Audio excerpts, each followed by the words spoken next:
that Prosco air dam, which we basically used as a caulking between the jamb of the window and the wood jamb. And we did that on all four sides, the sill, the head, both jambs.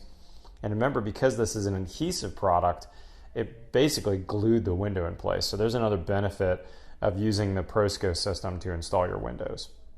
I've really enjoyed my trip out to Kansas to see the Prosco labs and their facilities. You know, this is an 82-year-old family-owned company. They're on the 4th generation. I love that these guys are actually testing the products.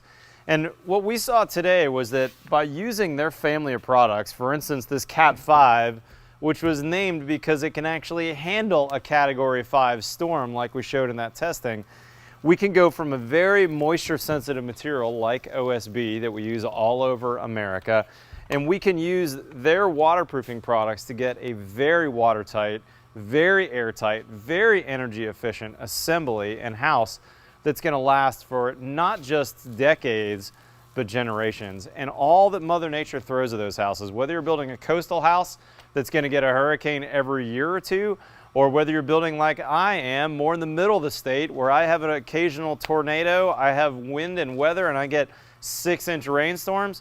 We all have extreme weather no matter where we're building in America. And I love that these products are really going to get you an incredibly tight bomber assembly with really fairly simple tools. Sean, really appreciate you showing us how to use this. Look for another video that Sean and I made back at one of my Austin job sites where Sean actually walked me through all the steps for waterproofing with these systems. I'll put a link in the description below. Otherwise, check out Prosco.com. These guys have been sponsoring my videos for a couple years now.